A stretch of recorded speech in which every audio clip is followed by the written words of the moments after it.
class, we talk about private insurances. Hello, hello. Private insurances, and we talk about what the way for private insurances is. So it follows more or less the same thing as the uh, Medicare, and we talk about Medicare for a long time. And now we're gonna actually talk about Medicare, what Medicare is, what Medicare stands for, what is the things that Medicare that makes Medicare Medicare, that and how it's the gold standard for everything that we do in healthcare. Okay, so let's talk about Medicare real quick.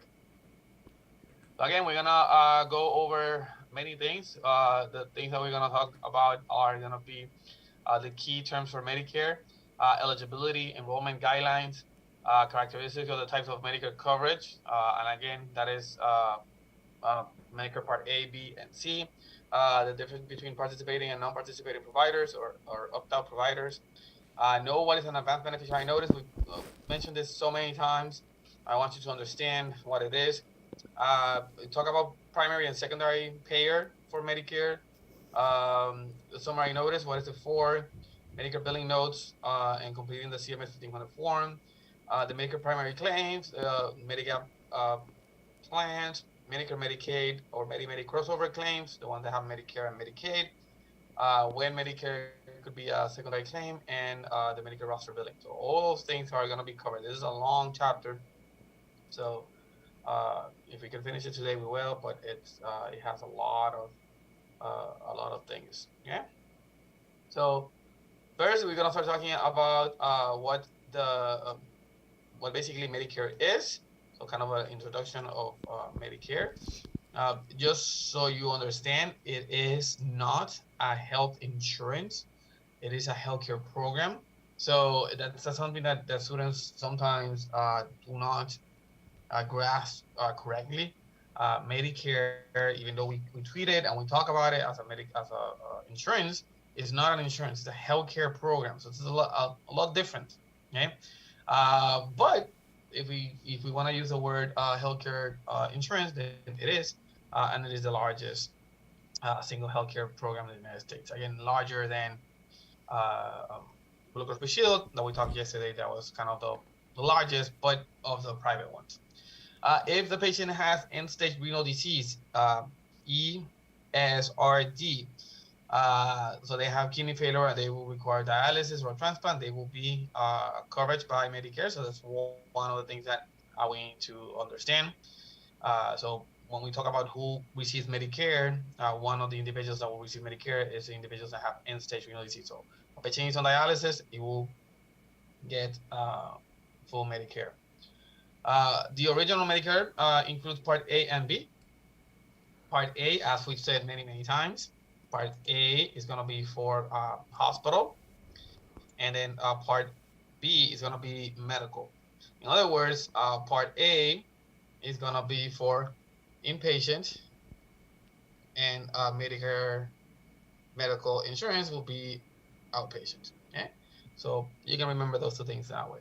We talk about Part C. We said that Part C is a Medicare Advantage plan, or again, we could do HMO or a managed care plan. And then Part D is just prescription drug coverage. So medications will be Part D. D for drugs. Again, that's kind of a simple one that you can remember. So Part A, Medicare, hospital, inpatient. Part B, Medicare medical insurance for outpatient procedures. Part C is a Medicare Advantage plan or HMO. So that means that a private insurance is taking over the benefits and it's actually managing those. And then Part D is prescription drug coverage. Okay, so some patients will have all of them. Some patients will have some. So they might have A and B and not C and D, or a combination of all of those. And again, if the patient has a Medicare Part C, remember they have an insurance company that is going to be taking care of them. So here it talks about what is each one. Medicare Part A is hospital insurance, inpatient. skilled nursing facility, hospice, anything that is spending a night at the hospital. We use the UB04 form because it's an inpatient. Then we have the Medicare Part B, that is for what we call medical, so it's physician or qualified or anything that has to do with providing services. Because it's outpatient, we're going to use the CMS 1500 form. Part C is a Medicare Advantage or managed care, and that's going to be that the Medicare Part A, B, and D will be given by or managed by a private insurance. They could give a few other things, dental, hearing, vision, stuff like that. But again, will never be more than the actual Medicare. And then Part D will be prescription drugs coverage. And again, it's according to the drug formulary. So you'll see how that one plays a big factor on some decisions that we do for the patients. So who is eligible? And here's where it gets interesting. You are going to be eligible if you are an individual or the spouse have worked at least 10 years during which they paid Medicare. So if you've been paying, if you've been working, then and you paid some Medicare, then you have what we call Medicare benefits. Okay. Now, of course, you need to have Social Security benefits also, so that's important too. Then the individual has to be 65 years or older, and the individual has to be citizen or permanent resident of the United States. So basically, you need to have a Social Security number or Social Security benefits, paid your Medicare for at least 10 years, and then be 65 years or older. Yeah, there's a whole bunch of other things that you could think. There's a lot of, but by definition, it's someone that has Social Security benefits. It's 65 years or older and has paid their Medicare. Medicare enrollment is automatic enrollment for those serving Social Security, payroll, retirement board, disability benefits, or they have ALS. Part A and Part B, effective the month of an individual's 65th birthday. And then we have what we call a Medicare beneficiary identifier. That is the basically the number for Medicare. So you will have a Social Security number, ID number. So this is the Social Security number of the patient plus a combination of letters, and it will tell you what type of Medicare the patient has. Of course, you can look for all the things all the time. So again, it always has a something that looks like this. The red, white, and blue, and it has the patient's name, Medicare number. It does not look like that. It's gonna be an actual something that looks like a Social Security number with a letter at the end, and then it will tell you which one it has. It has Part A and Part B. When coverage starts, really important, and if here it won't say they have a Medicare Part C, so you have to actually go on their website to check. So if an individual wants to apply for Medicare, they need to be 65 and do not receive Social Security benefits yet. So there are some exceptions. They are disability, so they actually don't have to. The initial enrollment period is a 7-month period applying to Medicare Part A and B. Usually is starts January 1st. And then goes all the way to March. After that, you have it for the whole year, and there's almost nothing that you can do with that. During that time, you can select Medicare Part C if you want. That's the time that there's a lot of really aggressive commercials and following people to see if they can be in their insurance plan. So as a Medicare Part C. So let's talk about the plans again. Part A, hospitals, inpatient. Part B, outpatient, doctor's offices, stuff like that. Part C, Medicare Advantage plan. Part D, prescription. And there's a few others, so let's talk about all of them. Part A is Medicare for hospitals, okay, for the hospital insurance. It is inpatient. Again, this is important because it's inpatient, it's hospital, it's Part A. Anything that is inpatient, in this case, hospital, inpatient, skilled nursing facility, hospice care, some home health care, all of them are gonna be inpatient. So another way of saying is you're gonna use a UB04 form. It's gonna be Part A, or if you use Part A Medicare, you have to use a UB04 form for anything that is in the institution. Now in the hospital, but if you do services that are for that patient doing the Medicare Part A, but they are inpatient at the hospital, you could use the CMS 1500 form for what we call professional services. So let's say the patient is in the hospital and they get a surgery done by a doctor that does not work for the hospital. They just go and do the service. Then you're charging for the professional component that is CMS 1500 form. So, but still Part A. So Part A is inpatient hospital. So could it be something done at the hospital as an inpatient, but a CMS 1500 form? Yes, when we are billing for the professional component. The example of the professional component is a doctor, a surgeon that goes to the hospital and performs the surgery on the patient, and they are only charging for the surgery, for performing the surgery. The rest of the things, the medication, the anesthesia, everything else is charged by the hospital through a UB04 form.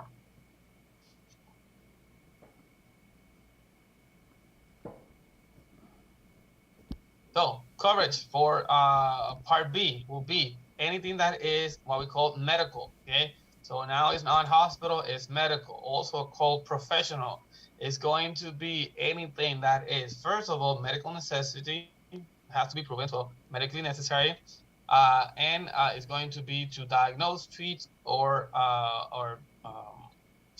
figure out what the patient has or fix it by the accepted standards of medical practice. So any doctor or any other qualified health practitioner or outpatient care, some home health services, DME, durable medical equipment, crutches, wheelchairs, shoes, mental health services, other medical services, all of them are going to be covered by Part B. Preventive services, you cannot prevent something if you're in the hospital already. So outpatient are going to be uh, charged to Medicare Part B, and they will be submitted in a CMS 1500 claim.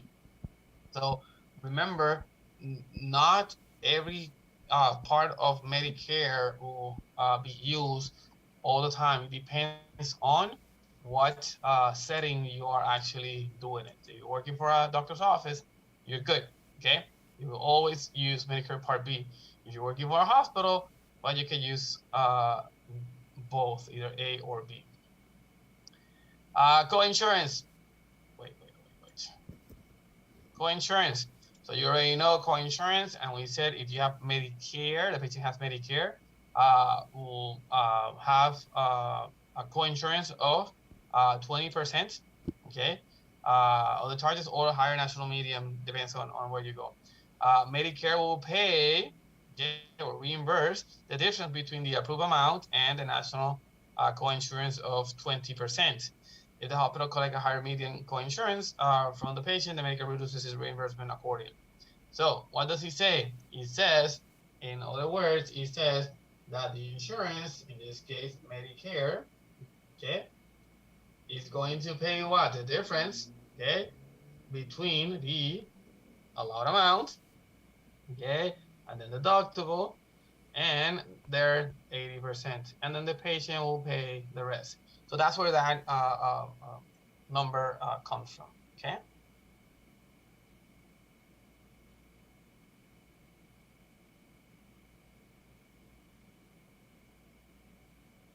So so we calculated exactly the same way that we did before. so I want you to make sure that you know where this came from. So it is in like here in words, it says Medicare will reimburse hospital the difference between the Medicare approved amount, so it's allowed amount, and the national coinsurance that is 80%. So whatever that is minus this, so that is 20%. That's where the 80 and 20 come about. Now, copayment. Medicare allows patients to pay either coinsurance or a fixed copayment, whichever is less, when seeking care from a hospital participating provider. So that's why in the examples that we say that the patient has Medicare, we tend not to put copayment because you don't have both copayment and coinsurance for Medicare patients. Medicare Part C. Medicare Part C is the Medicare Advantage or an HMO. Again, when we're talking about this in the practice, we call it HMO. We don't call it Medicare Advantage plan for most. Uh, so it could be Medicare Part A and Part B. So that means that it covers hospital and medical, and usually has prescription medications too. Okay, so the individual will have Medicare Part A and Part B, and then they will seek extra benefits through participating provider, or it will be specific to with insurance. So usually Medicare Advantage plans are going to be in the capitated realm of payment. So they could also be medical saving accounts and some private fee-for-service plans, but usually is insurance company that says, I'll take it, I'll do it, and capitated is the way they do it because it's an HMO. So whenever you see here HMO, think about that the payment is going to be capitated. And again, capitated is that they send a specific amount of money monthly or quarterly to the doctors, and then they have to see the patients without, um, um, regardless of how much things they do, they're going to get paid. And then because it's going to be hospital or professional, then you will use your BO4 form for hospitals, inpatient, and CMS 1500 form for professional or outpatients. Medicare Part D is a prescription drug plan, so it's optional drug coverage. Usually, what it has a sponsor or again an organization that contracts with CMS to provide Part D, and again that's going to be another usually large insurance, private insurance company. So the patient can have Medicare benefits A, B, and C, and C will be a specific different insurance, and then have a prescription insurance with another different insurance. So again, Part D is just again something to cover the gaps between the the the inpatient, outpatient, and then medication that you can come out of it. So just because the patient has to pay the co-insurance and now medications, the medications usually are included in those plans. Now, do we have other plans? Yes, the other plans that we have tend to be, a little bit, again, more things that are not covered by Medicare Part A and B. So Medicare cost plans are going to have healthcare benefits from non-network providers. Usually it's kind of like before, everyone has to pay uh, um, the for in-network providers. But here we have coverage for beneficiary pays coinsurance and deductibles. So the patient pays coinsurance and deductibles. But if someone's gonna be in a different condition, then they will require different things. So different plans will be there. One of them is the all-inclusive care for elderly, PACE for this acronym, and then we'll have people who otherwise will need nursing home level care to remain in the community. So it's a little bit different because it's a combination of things are supposed to be inpatient and things are supposed to be outpatient, but they will be there. So again, it all depends on what type of place you work, or what are you actually doing. Another example of a different Medicare plans is a Medicare saving program. It's a qualified Medicare beneficiary program. So it pays Medicare Part A, B, and C premiums, deductibles, co-insurance, and go-payments. And usually it's for individuals that can afford that and will get a little bit better benefits. You can have this specified low income insurance beneficiary. So people that have that are low income, then they still have to pay a little bit for uh, for Part B. I mean, they'll get Part B and then try to get premiums for Part A, and then pay some premiums for Part B, or deductibles, and then that will help.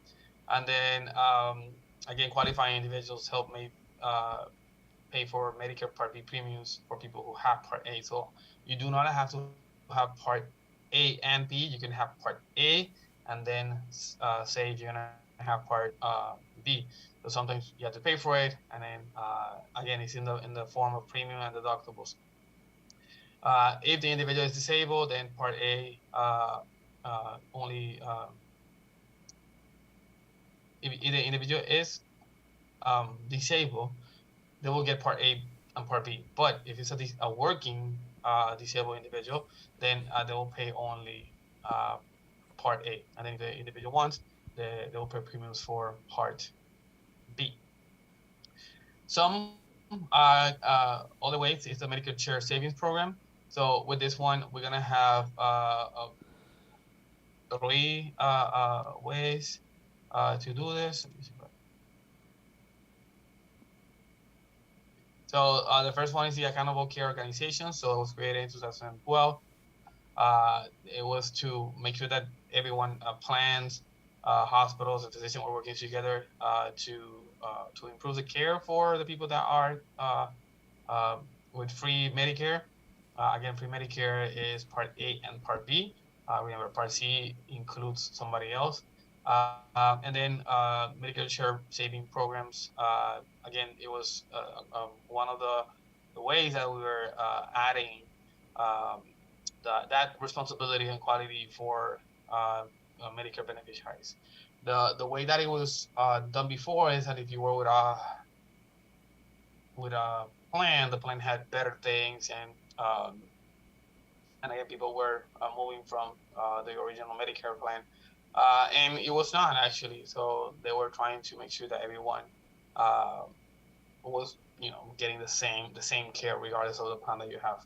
So again, it was ways to put money aside for these individuals.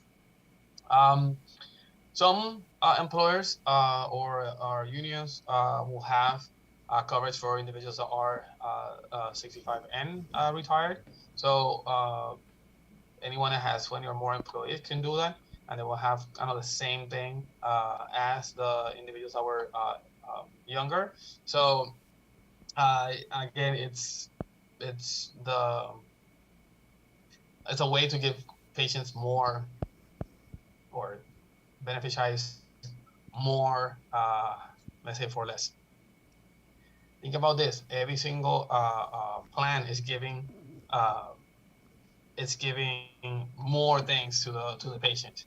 So Medicare was kind of staying behind. So again, this is for the individual or individual spouse that they, whenever they stop working, they are already enrolled. So this is individuals who are 65 and still working. So as soon as they stop working, they need to uh, make sure to tell Medicare about it.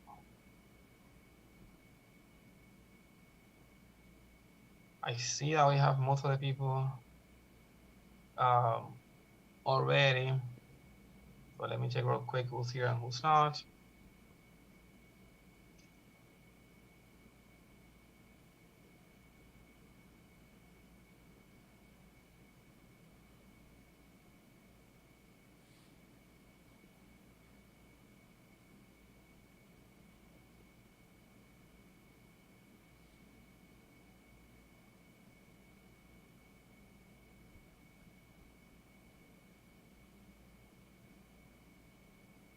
Okay, let's see real quick.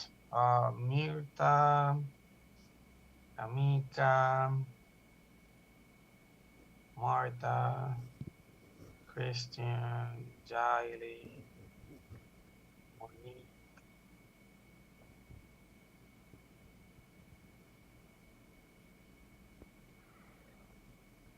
Parker. Okay, so I saw Parker. Did I saw Parker?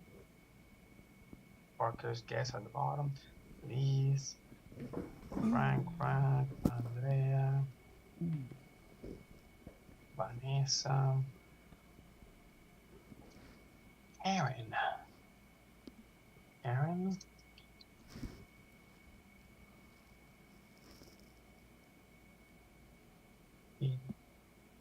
this, Candace. Who's on the phone? Who is 762-300-855?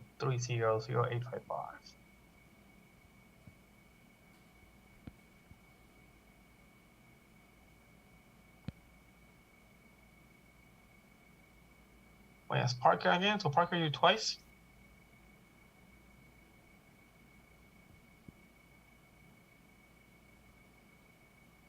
So Parker, yeah, okay. Thank you. Okay, good. So let's continue. Thank you. Medigap, we already mentioned Medigap. Medigap is a supplemental Medicare insurance that is going to cover the gaps after we have Medicare. So Medicare will have a few things that they will cover and some things that they won't. So you can select Medigap insurance. Now, of course, you need to pay premium for it. You're gonna be lower premiums, and it will be in specific parts of the U.S. So you will see Medigap insurances again. There will be a secondary insurance that is going to be attached to Medicare. So it's gonna cover that 20% that the patient had to pay. So it's like having Medicare and another insurance. This is how it works. I like this table a lot. So these are the different things that, if I can put it in a way that I can see it. Okay. So these are the different plans, and it will give you different things. So again, this is what they give you, and then more or less how you have to pay. So again, if you think about it, all of them are low premium, high deductible, like everything else. The more premium you pay, the less deductible you pay. So again, it depends how much you're going to use it. But an example is that these two insurances here, they will run their course after you pay your deductible for Medicare Part B. Oh no! So it still gives you, like, you have to be up to date in your deductible payments to have this. So again, it takes a few different things that are not covered by Medicare. So those things are going to be these things here. So Medicare Part A. Wait. Oh, this is a big arrow. Okay, my bad. Medicare Part A co-insurance and hospital costs. Medicare Part B co-insurance and co-payments. Blood transfusion. Hospice care co-insurance or co-payment. Skilled nursing facility. The deductible for A and B. Excess charges, foreign travel, out of pocket. Well, not out of pocket, but everything else is the things that are going to be covered. And then out of pocket maximums or limits for those. So even though you can you have the patient has Medicare, they might still need extra things in order to pay the whole thing. One of the things that you need to remember is I like this thing better. Medicare will allow payment for services and supply that are considered medically necessary. Like we've already talked about that. But anything that is not medically necessary, or we cannot prove it, will not get paid. Medicare will not cover procedures that are experimental or investigational in nature. Some insurance companies will, very little. So most of the time is has to be completely approved, completely uh, uh, medically necessary, reasonable, and it has to be what everyone does. If a procedure wants, if the patient wants to perform the procedure and everything is perfect, the patient must pay the full cost of the non-covered procedure. And by doing that, it needs to go through advanced beneficiary notice. Now, if the plan, the provider does not put in writing before the procedure, the patient should not pay for them. So it's really important that you know that the patient has to sign the document called the advanced beneficiary notice in order to pay. Let me see something. What is this?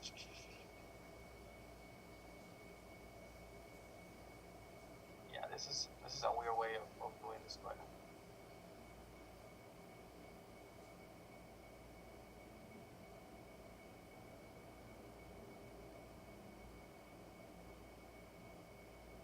yeah, that's not the word for what we do. Okay.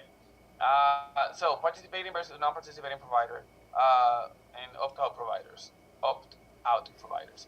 So Medicare Part B will reimburse based on the relationship with a provider, which Medicare. So if the provider is a provider that is participating with Medicare, it's a thing. It could be non-participating or it could be an opt-out. Let's talk about all of them one by one.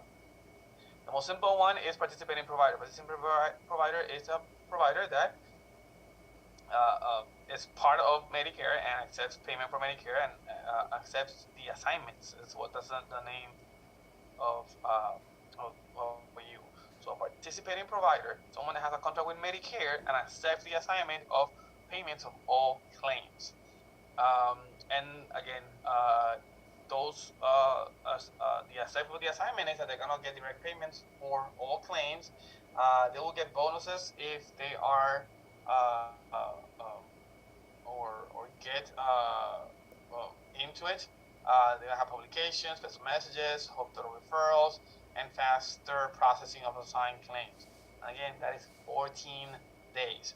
So if you are a non-participating provider, then all those things go away. But the number one thing is direct payment for all claims and accepting the assignments of those benefits.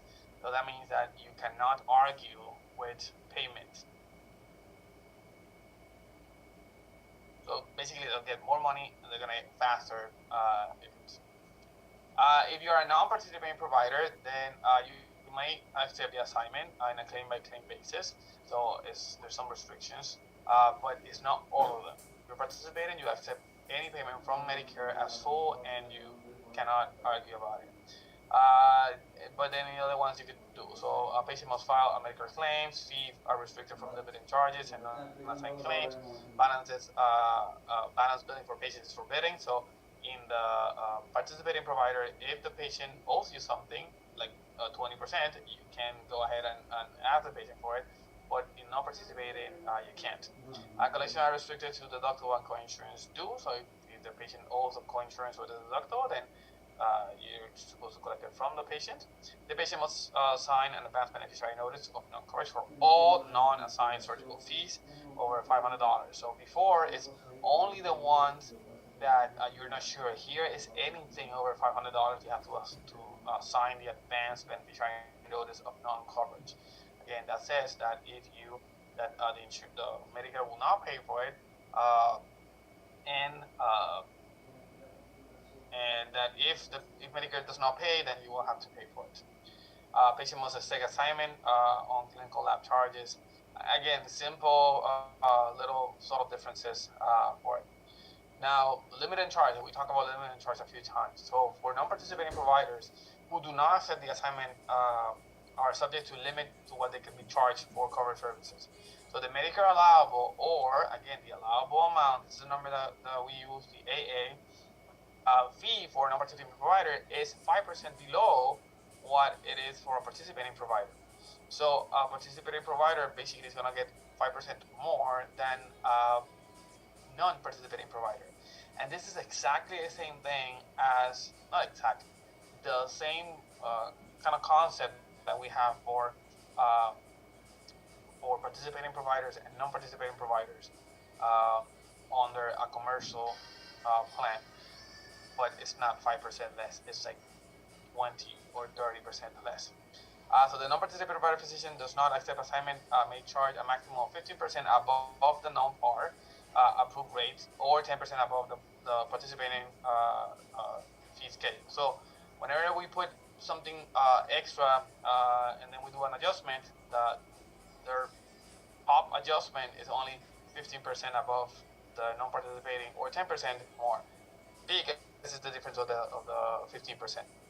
So what we're saying is that in case they get paid, the 15% allowance is based on a 95% reduced Medicare fee. So now that means that you can get something that is, let's say, 100%. Medicare will pay 100%. You have to calculate it from 95, and that you can only charge like 110. Um, so 110% of the allowed amount. So it's still less, and they're gonna get less money, but they don't have to do all of them like that. So they can charge the patients if they want. The other one in the participating provider, no, but you're gonna get more money out of it. So it's kind of a weird thing. Again, but the difference is that what you can bill the the the patient it's gonna be more. So again, the patient knows that they need to pay more. So again, it's not something really important for you guys. Opt-out providers, at least not in Medicare. When you're talking about private insurances, yes. Opt-out is a provider that does not accept Medicare, so he signed an agreement that he's going to be excluded from the Medicare program. He can charge whatever they want for services, but must adhere to the rules. And again, the rules are going to be the same. Medicare will not pay for care received from an opt-out provider except out of emergencies. So some doctors are not going to be participating in the plan, and they are completely out of it. So if they see a patient other than an emergency, Medicare will not pay. So who pays at that point? The patient. So the patient is responsible for cost of care from the opt-out provider. One of the examples is plastic surgeons, for example. They do not charge insurance companies; they charge the patients. So that's kind of how it goes. They have to have an MPI. They have to have the whole process, but then they have to have the signed agreement to be excluded from the program. So they will not see patients, and they will not charge uh, Medicare in any way, unless it's an emergency, and it's gonna be consult to the ER or something like that. So we have those two. Now, if the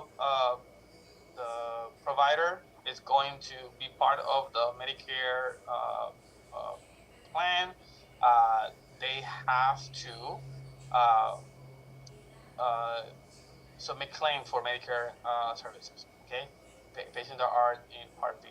So again, there's a few things, but if the patient is not enrolled to Medicare, then you don't send it to Medicare. Simple as that. If the patient disenrolled before the service was furnished, that's if the patient does not have insurance. If the patient or legal representative refuses to sign the authorization to release all medical information, then yeah, you don't have to do a claim for that. And then the provider opts out of Medicare program, and the patient enters into a private contract with a provider. So this last part here is the one that is really important for you guys. If a patient has Medicare Part A, Medicare Part B, and then all of a sudden have Medicare Part C, you do not send claims to Medicare because they already have what we call a private contract with either the provider or another insurance. So either we are gonna pay out of pocket again. plastic surgery is the best example, or I have a Part C and I'll have a plan with somebody else. So you do not send it to Medicare. But if the patient has Medicare as free Medicare, as the Part A and Part B, you will have to send to Medicare.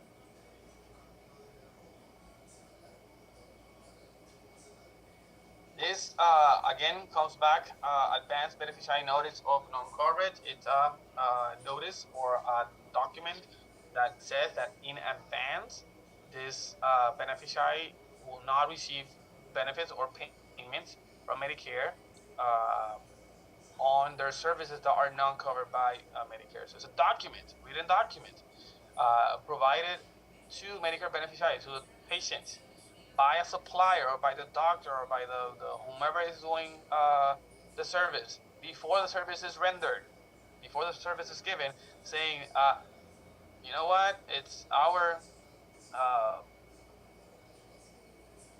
we have knowledge of this, or this is common practice that Medicare will not pay for these services. So if you want to do it, you will do it, but you have to sign this paper that says that if Medicare, we send it to Medicare and we have all the medical necessity paperwork and everything, and they say it's not medically necessary or it's not reasonable and necessary for what it is, then you, patient, beneficiary, are going to be responsible for the denied claim, for the payment of the denied claim. So, simple. You sign a paper and you tell the patient, hey, this is not going to be covered by Medicare. Do you want it to be done, yes or no? If you want it, sign here. We'll do it and we'll send it to Medicare anyways. If they pay, you don't owe me anything. If they don't, if they deny it, then you are supposed to pay. The bottom part, again, extremely important, says, and I've been saying this many, many times, this is a question that comes on your exam, if the patient beneficiary did not sign the advanced beneficiary notice of non-payment, the provider cannot bill the Medicare administrative contractor or Medicare or the patient. For the past probably 8 to 10 years, every time we do the exam, certification exam, students come out and tell me that this question is there at least 1 or 2 times. And the question is, if the patient signed the advanced beneficiary notice of non-coverage and Medicare denies the claim, who do you charge? Or what do you do? Okay, and then the options are you appeal, you what's the other one? You resubmit, you charge the patient, or I don't know, something else. And the answer is you charge the patient because the patient signed it. That same question could say the Medicare payment was denied for non-being medical necessary, and an advanced beneficiary notice of non-coverage was not signed by the beneficiary beforehand. And the options are, what do you do? You do nothing is the last one. You resubmit, you appeal, you charge the patient, or you do nothing. And in that case, because the patient didn't sign it, you do nothing. There's nothing that you can do. Okay, so you don't see this many, many times, but here's the information of it. Things or modifiers that can apply to possible denied procedures by Medicare. So again, some waivers, some things that were unexpected or expected to be denied for whatever it is could be there. So when we see the modifiers, we're gonna talk about it. But this is a few examples. If the individual signed the waiver of liability, so the issued or required the payer policy, what it will say is that the service is on file, so the provider has it. The patient can be billed for this service. So it's a waiver for that. So it does not always have to be signed, but for the most part, it will be. But if it's not, and you have a modifier, you can say, hey, I had it.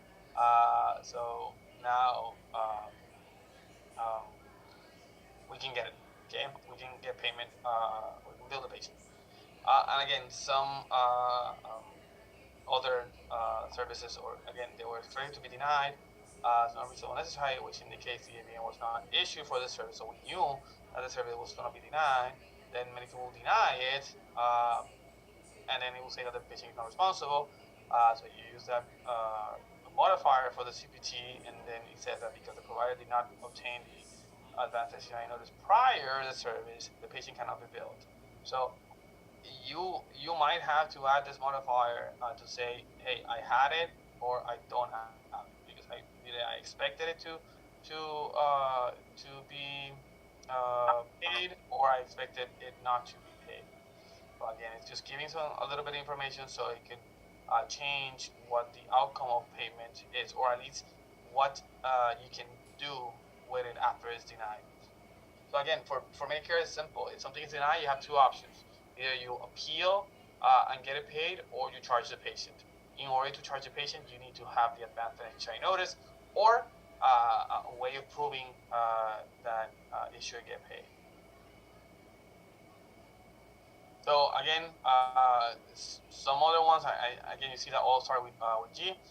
This one is notice of liability issued. It's a voluntary under payer's policy, which is used to report voluntary advance beneficiary notice was issued for the procedure that was excluded from Medicare payment. So in that one, Medicare will reject the non-covered procedure as a service, and then will assign the liability to the patient. Again, I keep saying patient or beneficiary. And then this one is excluded, or the service is excluded or does not meet the definition for the Medicare benefit. And this is when the procedure service is excluded Medicare, and we did not have advance beneficiary notice because it was more. So in this case, the patient will be responsible for. So again, it's all what you can prove and what you can put in. So Medicare as a primary and Medicare as a secondary. We talked about that yesterday. Primary payers and secondary payers. Primary payer is going to be the payer that is going to get. Secondary. The primary payer is a payer that is going, or the insurance that is going to get the bill first, and they will pay the most. So Medicare is an 80-20. Or different insurance is going to be an 80-20. We talk about 80 for the insurance, 20 for the patient. If the patient has multiple insurances, then that 80-20 split will be 80 for the primary insurance, 20 for the secondary insurance. So Medicare is going to be primary, and this is important. It's going to be primary if the employee is eligible for an employer group health plan, but has declined it. So if we decline the employer group plan, then Medicare will be primary.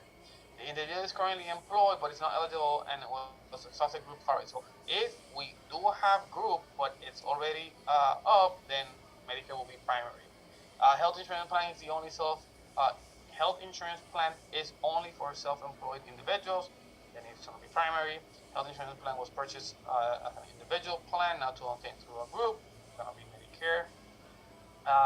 Patient is also covered by TRICARE, so if the patient has TRICARE and also has Medicare, then Medicare is going to be primary to that. And then if the patient is under 65, has Medicare, so example of having Medicare will be disability or end-stage renal disease, like here in the bottom, then it's not covered by employer-sponsored plan, then Medicare will be primary. If the patient has end-stage renal disease and it's under an employer-sponsored plan, but has been eligible for Medicare for more than 30 months, then Medicare will be primary. The patient has left the company and has been elected to continue cover coverage, or the patient has both Medicare and Medicaid, it's called a Medi-Medi crossover, then Medicare will be primary, Medicaid will be secondary. At that point, Medicare will pay 80, Medicaid will pay 20. So basically, Medicare is primary almost all the time.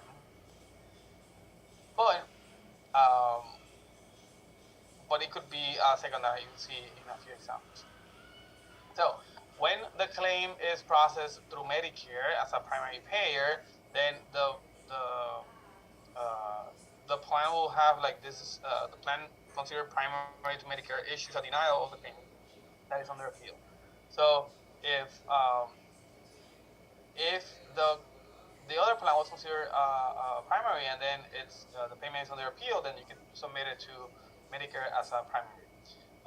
The patient has physical and intellectual disability, fails into file to claim with a primary payer. Again, that's going to be conditionally primary. There's a workers' compensation. We're going to talk about workers' compensation next week. So workers' compensation claim has been denied.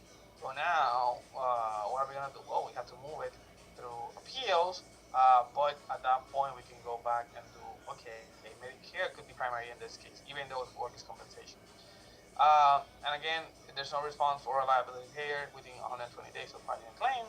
At that point, we are saying that that's going to be denied, so we use Medicare as a primary. Secondary is a little bit different. So when the Medicare is secondary payer, we need to, again, it has to be this. So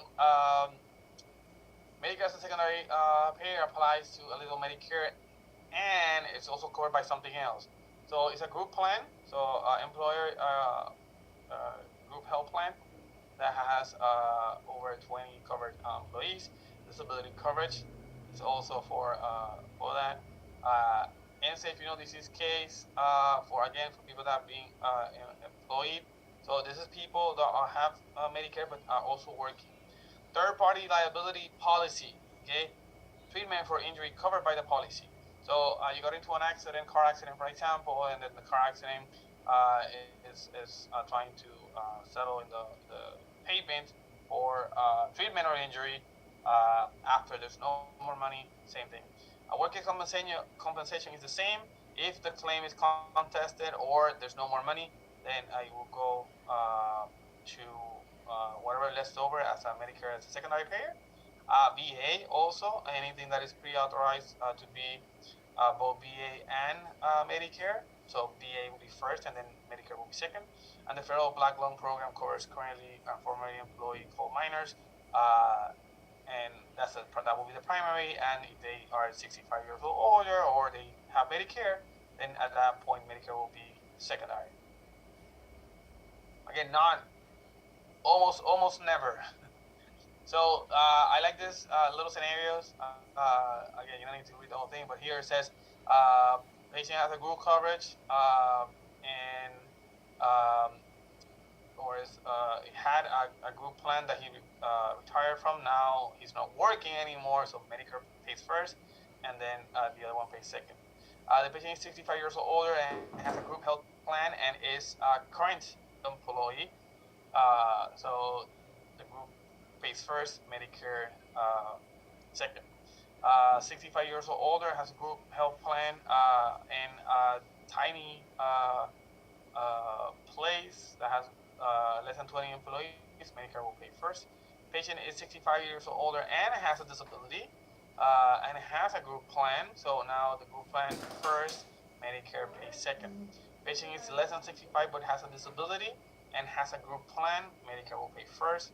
And end-stage renal disease with group health plan will pay if first, and then after the patient will be enrolled in Medicare, then Medicare will pay first after that 30-month period.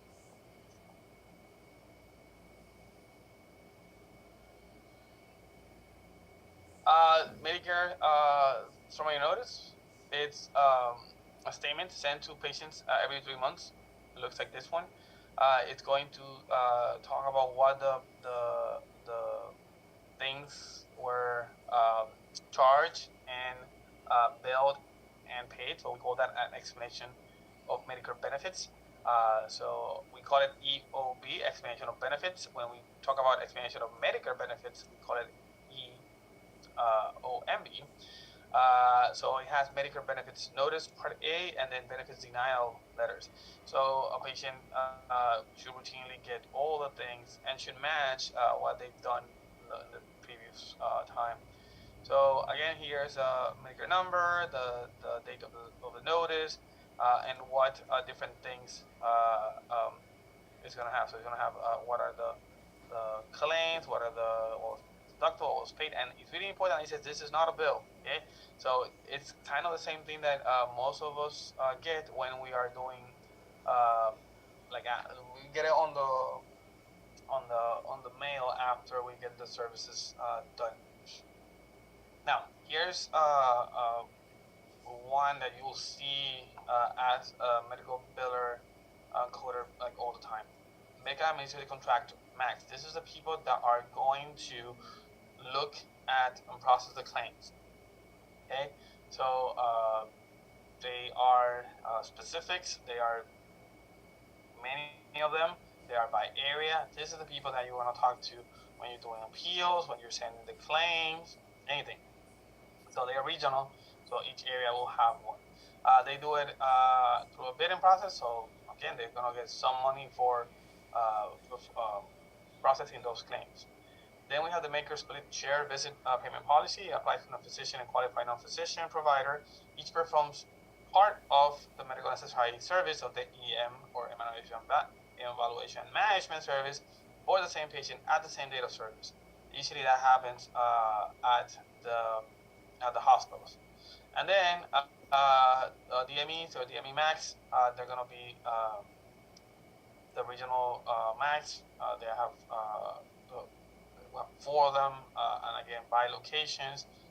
So every claim will go to there. So your claims are gonna go to the Max or to the DME Max, or they're gonna be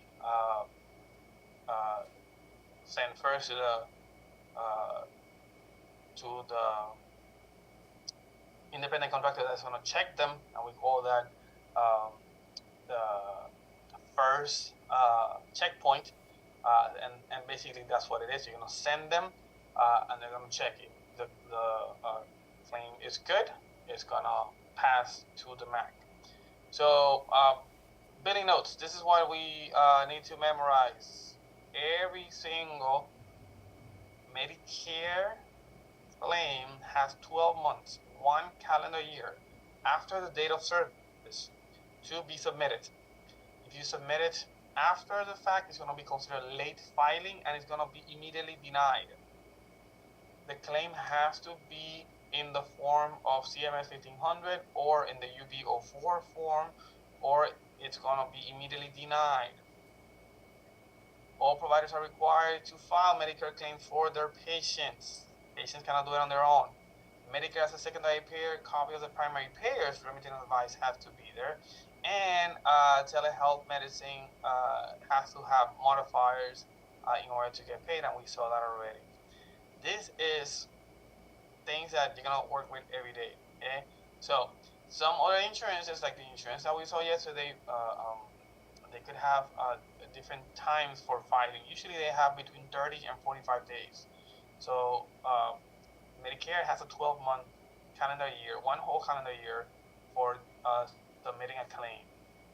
Private insurances have between 30 and 45 days. It's a big difference. So you can hold the Medicare claim for a little bit, but not the other ones. And then telehealth, it's being paid when you have modifiers, and if you do not have modifiers, you will not have them paid.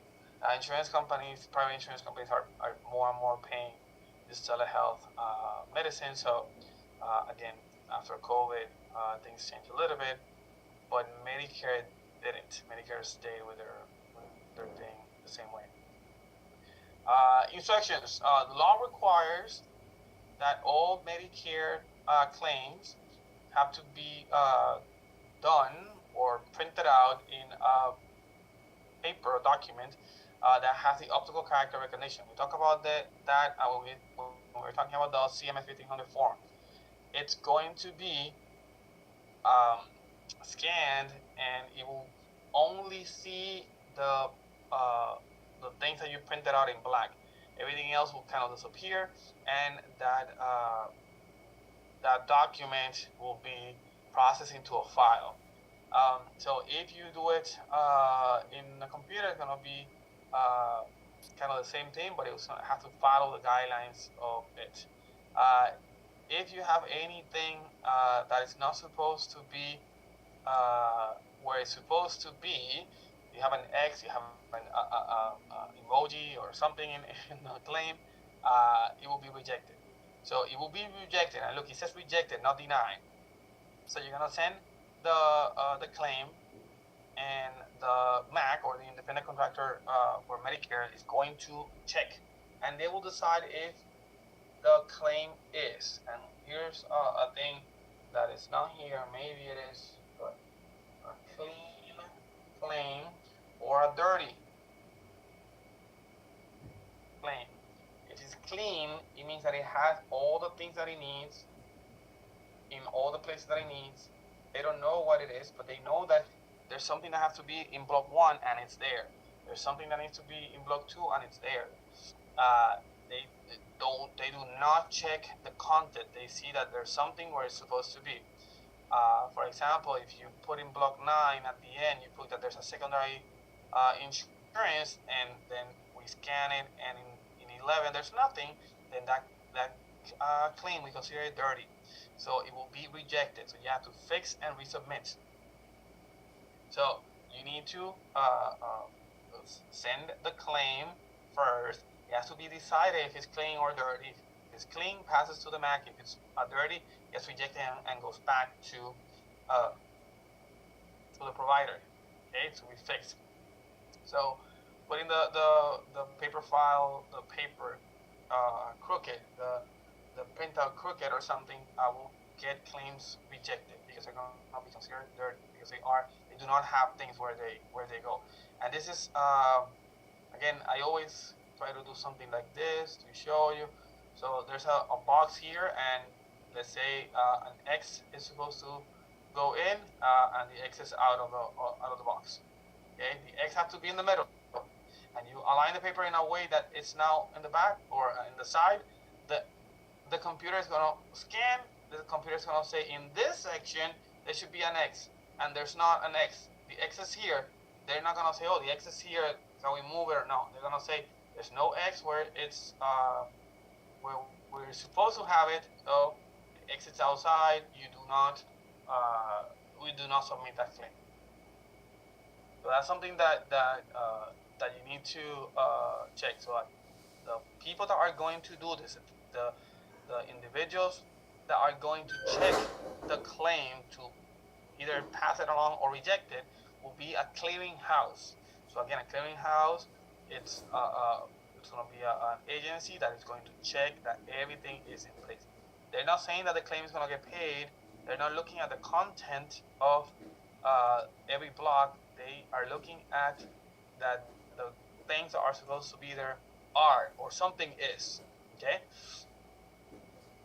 Now, Medicare and Medicaid claims instructions. Modifications are made to Medicare primary claim when the Medicare is a participating provider. The patient has a Medicaid policy in addition to Medicare, and the patient has a signed authorization or release of Medicaid benefits. So if a separate Medicaid release is on file, the word signature on file will appear in block 13. So if you remember, the first section, the first 13 blocks, one of them will have the signature of the patient, and it will say, do you assign the Medicaid release, and it will have block 13 signed. If not, then block 27 will say accept benefits. So all the way at the bottom of the CMS 1500 form will have an X at the bottom. So if nothing will be paid to it, then we do not accept the assignment. If we want that payment to be sent to the provider, then block 27 will have yes in that block.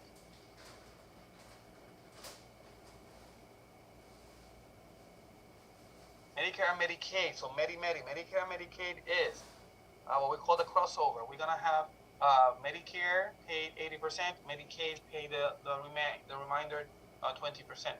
We call it a crossover plan because it crosses from one to the other one. It's given to individuals that qualify for Medicare, so they are either 65 years or older with Social Security benefits, they are stable before 18, or they are end-stage renal disease. They could have all the parts of Medicare, Part A, B, C, and D, or only A and B, and the rest, that 20% that is paid by the patient, will be paid by Medicaid if the individual can prove that they are low income. So it's going to be a little bit different. We're going to have an X for Medicare and Medicaid in block one.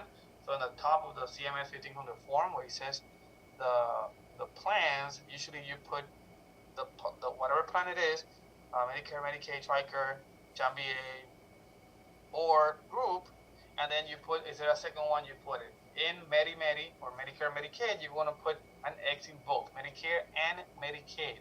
Simple. You don't put that X that in both, then it will consider that it's Medicare as a primary and then Medicaid as a secondary, not that Medi, and it will reject it because it's not properly. Um, a Medicaid identification number, you will have the Medicaid, and this is what we use for Medicaid in 10E, and in block 27, yes, because the Medicare and Medicaid, you have to be a participating provider that uh, um, accepts the assignment. Because Medicare is national and Medicaid is state funded. Well, Medicare is national funded. Medicare is nationally funded. Medicare is both nationally and state funded, but managed by the state. Each state will have its own plan and it will have its own claim instructions. So Florida has Florida Medicaid, and almost 90% of the more than 90% of the individuals that have Medicaid will have it through an HMO as of 2014, I think. Okay. So Medicare as a secondary payer, we said that well now Medicare is secondary, and there's a few examples when that is. In the CMS 1500 form, this is the first thing that you need to know. You're gonna have Medicare as a secondary payer. So you're gonna put an X in Medicare and Medicare and the X on other. So other will be whatever other insurance it is. It cannot be Medicaid because Medicaid is always the last payer. So if there's three payers, Medicaid will be the last. So Medicare is either first or second. If it's second, you put in the first block X for Medicare and X for other. And that will say that Medicare is a secondary payer. Simply, that's one little X will tell you that. And then there's something called coordination of benefits. So Medicare secondary payer will do the coordination of benefits between Medicare and the other payer, just like if you were Medicaid and Medicare. And the coordination of benefit means that we are not going to pay more than 100% of whatever the allowable amount is. So if we have two insurances and by themselves one pays 80 and the other one pays 50, the provider will not get 130% of the allowable amount. They can only get 100%. So that 80-20 split will change now depending on what the insurance is going to pay and what Medicare is going to pay, but still could be 80-20. If Medicare is a secondary payer, then Medicare will pay 20% and the other insurance is going to pay 80%.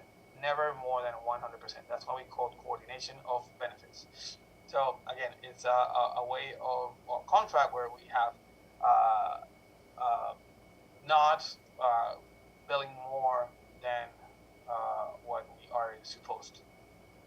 So coordination and benefits. Okay, coordination and benefit contractor uses the following to identify insurance primary to Medicare: initial enrollment questionnaire, the data match, the claims investigation, and the voluntary data match agreement. So in that one, you say which one it is. The way it's going to work is that they're going to decide it, and as they decide that, you cannot change it. You cannot say, well, now this is happening, or no. So again, there's some things that are going to be different. So we have the mass vaccination program claim instructions. Again, you can imagine when we did COVID, people were getting vaccinated for COVID, how we were paying for it, and you didn't have to pay for it, but someone was paying for it, and in many cases, Medicare was paying for it. So examples of things that were done was a roster of billing streamline claim process. So they have all the people that were going to be there, all the ones that could get it, and then everyone will accept the assignment for the simplified roster billing. So they will say, we will send you the patient, you give the vaccinations, and it's gonna get paid that way. So again, who could become a mass immunizer? Then Medicare enrolled providers and suppliers, non-traditional providers like public health, supermarkets. Public had a big thing, and again the pharmacies also. They will not collect donations or other cost-sharing amounts, and they need to submit the claims to Medicare for amounts not funded by their own budget. So when things like this happen, there's also things in place in order to get the money for the services that we're giving to the patients. So in that one, it's a little bit different. We use a different form for that one. So the way we're gonna do it is through. That's not why. Okay. They're gonna have forms, CMS 855. So it's an application for that. Follow the special instructions. May not bill Medicare for services other than whatever the vaccination is. If not, you can do it through the roster billing using a CMS 1500 claim form. And again, it has standardized information, and it will have cover sheet for the roster. So it will tell you what was done and to who. So again, it's a little bit different, but again, you can be you can have it, you can see it in your practice. Probably not as common, but okay. So I know that was a lot, like always. Any questions so far?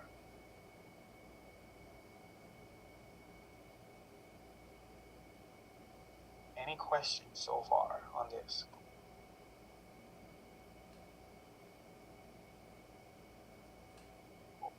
Oh, no questions, no questions. I know it's a lot, but I promise it gets simpler.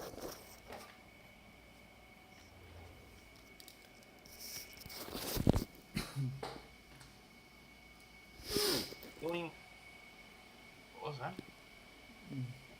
Say something? Who's on mute? Who's on mute? No one? Parker? No, Parker. Here's a muting in this one, not in the other. Yeah.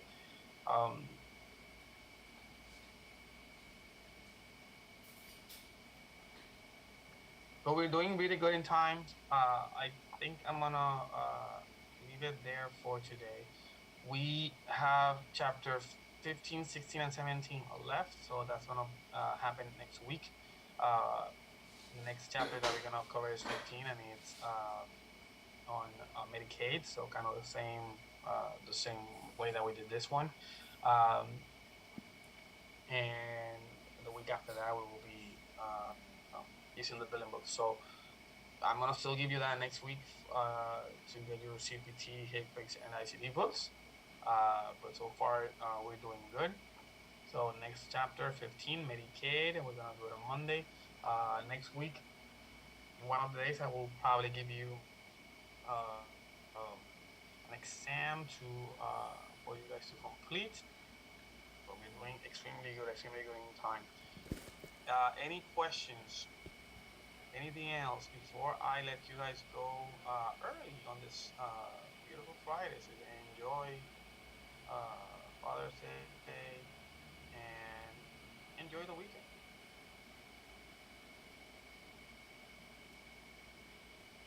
Anything? Anyone? Nothing. So